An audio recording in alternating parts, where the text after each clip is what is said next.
He was a millionaire who thought money could buy his children's happiness. But one evening, when he came home earlier than expected, he saw something in his living room that shattered his heart. His maid was doing something for his kids, something he had never done as their father. And what happened next left this powerful man in tears. It was a late afternoon when Richard, a successful millionaire businessman, decided to come home earlier than usual. For years, his life had been nothing but meetings, business trips, and constant phone calls. His children barely saw him, and even when he was home, his mind was always on work. Richard had everything people dream of: expensive cars, luxury suits, a mansion that looked like a palace. Yet behind all that wealth, there was an emptiness in his home. His children were growing up without him truly being there. He didn't even notice when his eldest son lost his first tooth, or when his daughter won a school award. His life was all about numbers, profits, and deals. But that day, something unusual happened. His meeting with international investors was canceled at the last moment. Instead of jumping to the next task, Richard felt a strange pull in his heart. He thought to himself, maybe I should go home. Maybe I should surprise the kids. After all, how long has it been since we actually spent time together? As a chauffeur pulled the luxury car up the driveway, Richard stared at the giant house standing tall in front of him. It was beautiful, no doubt, but it often felt like a hotel, not a home. He realized he couldn't even remember the last time the family sat together for dinner at the same table. Walking up the marble steps, Richard loosened his tie and let out a deep breath. I hope they'll be happy to see me, he thought nervously. He had always given them expensive gifts to make up for his absence. Latest gadgets, branded clothes, fancy toys. But deep inside, he wondered if that was really enough. He pushed the heavy door open and entered, expecting to find silence. Perhaps the children would be upstairs, staring at their tablets or playing video games, waiting for the maid to call them down for dinner. That was the usual picture. But the moment he stepped inside, something stopped him cold. His eyes widened, his steps froze. Because what he saw inside his own home was something he could never have imagined. The moment Richard opened the door, he froze. In the living room, his 3 young children were gathered around Maria, the maid who had worked for his family for years. Maria wasn't just cleaning or cooking. She was sitting on the floor, holding a colorful storybook, and reading to them with so much passion that her voice rose and fell like a professional storyteller. The children leaned forward, eyes sparkling, hands clapping whenever she made funny voices for the characters. Their laughter echoed through the room, filling it with a warmth Richard hadn't heard in a very long time. For a moment, he thought he had walked into someone else's house. And it didn't stop there. When the story ended, Maria set the book aside and reached into a small basket. She pulled out crayons, pencils, and drawing paper, spreading them across the floor like a teacher in a classroom. The children's faces lit up instantly. They threw themselves into the activity, giggling and competing over who could draw the brightest sun or the biggest house. Richard leaned against the doorway, hidden from their sight. He couldn't move, couldn't speak. All he could do was watch. His heart pounded as he saw his son sketching a stick figure family with a mother, a father, and children all holding hands. His daughter scribbled colorful hearts, writing love in big letters. The youngest, Lily, drew a picture of herself holding hands with Maria. Richard's throat tightened. Then came the moment that shattered him. Little Lily, with her innocent voice, leaned toward Maria and whispered, "Maria, will Daddy ever sit with us like this? Will he ever read to us the way you do?" The question cut through Richard like a knife. He felt his knees weaken. All the late nights, all the excuses, all the moments he chose business over family came rushing back to him in that single question. Maria froze for a second, her eyes glistening with emotion. But she quickly composed herself and kissed the child's forehead softly. "One day, sweetheart, don't lose hope. Even if he's busy now, you must always remember, your daddy loves you very much." Her words were gentle, full of comfort, but they pierced Richard's soul. He could see the unspoken truth in Maria's eyes. She had been the one filling the void he left behind. She had been the one who gave his children what he failed to give: love, time, and presence. Tears welled up in Richard's eyes. He bit his lip to stop himself from making a sound, but inside his heart was breaking. He had never realized how deeply his absence had scarred his children until that moment. The laughter he was hearing should have been his to create, the stories his to tell, the hugs his to give. Instead, he had handed those priceless moments over to someone else while he chased boardroom victories. For the first time in years, the millionaire felt powerless.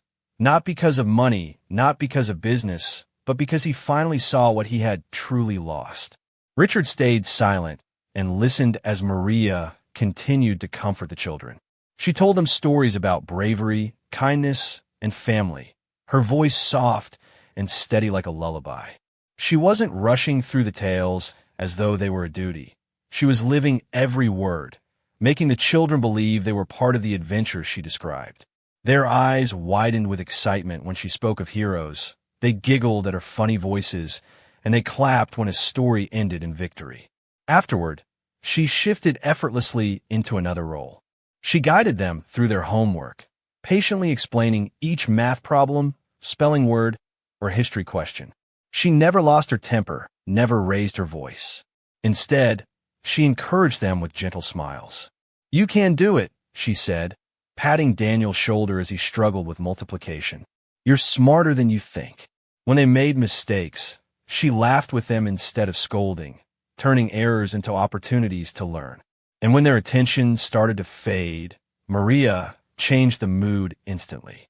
She sang songs, sweet, familiar lullabies from her childhood, and the children joined in, their voices blending together in a joyful chorus.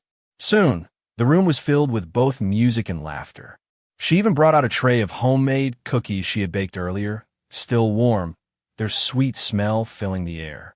The kids devoured them happily, declaring them the best snacks in the world. Richard stood there, stunned. He couldn't deny it anymore. Maria was no longer just a maid. She was filling every role he had abandoned: teacher, storyteller, cook, comforter, and above all, motherly figure. She was the one shaping their memories, while he was nothing more than a shadow passing through their lives. But then came the words that shook him to his core. His eldest son, Daniel, looked down at his half-finished homework and said softly, almost as if confessing a secret, "Maria, you're the one who tucks us in every night. You're the one who listens when we're sad. Why doesn't Daddy do that?" Richard's chest tightened as though the air had been knocked out of him. He gripped the doorframe to steady himself, unable to believe his son had voiced the very truth he had been avoiding. Maria's face fell. Her eyes shimmered with unshed tears, but she quickly composed herself. She reached over, stroking Daniel's hair lovingly. "Because Daddy is working very hard to give you a good life. Never think he doesn't care. He just shows love in a different way."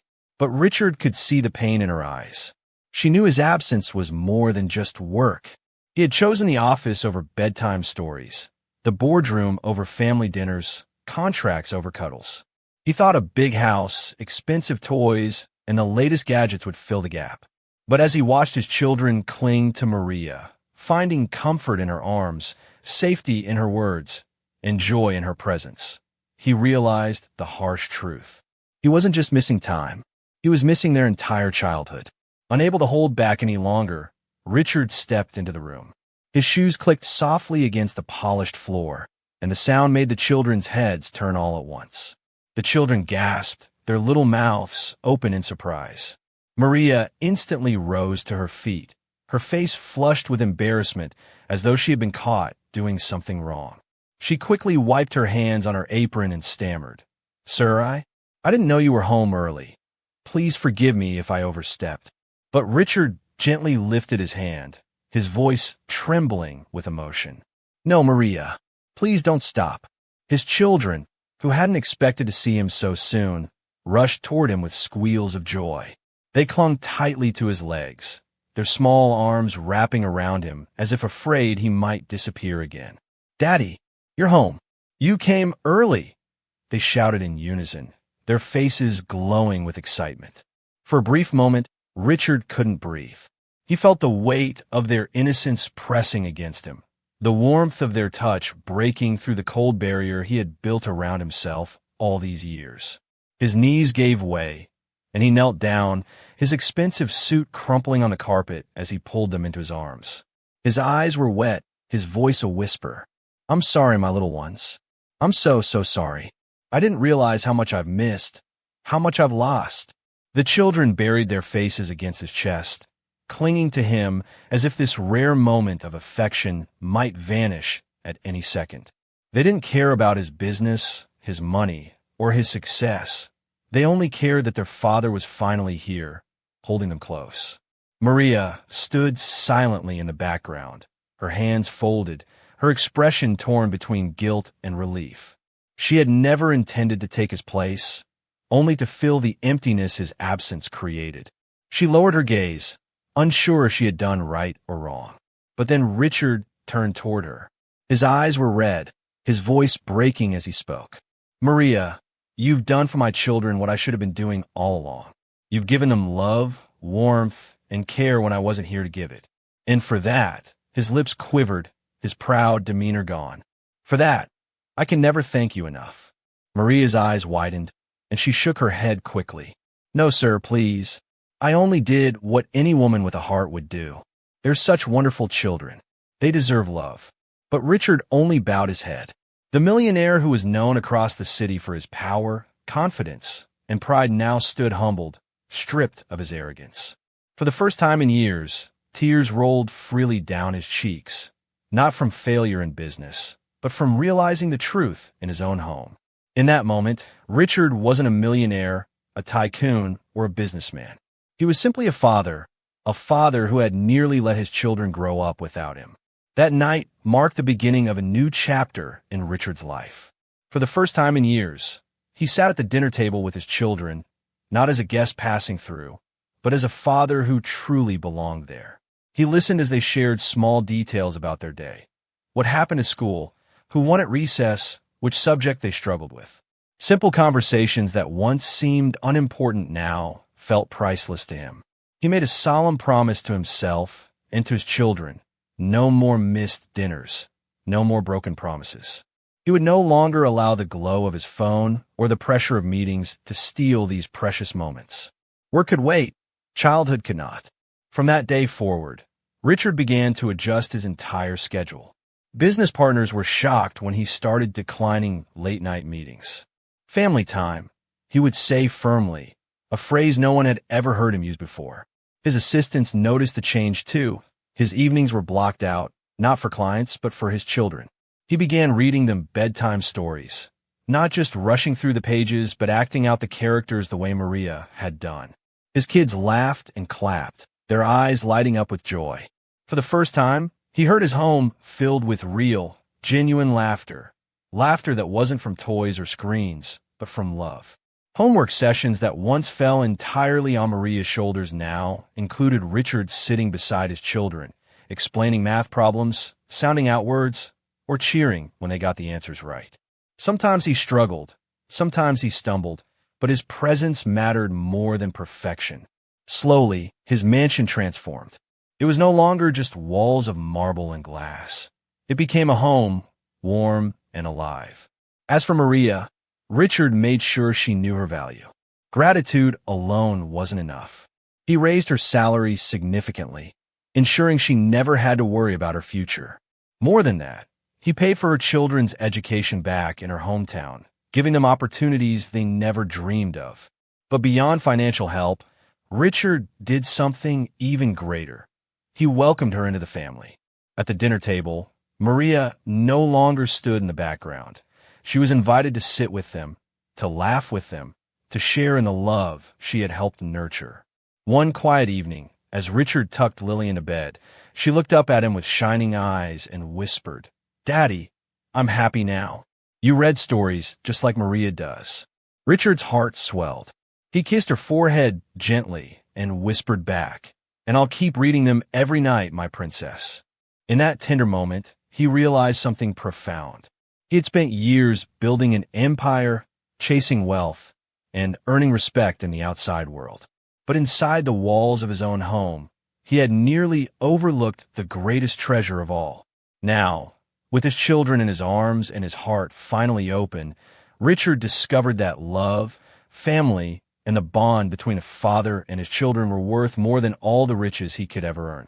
If you found this story inspiring, make sure to like, subscribe, and hit the bell icon so you never miss another powerful video. Thanks for watching.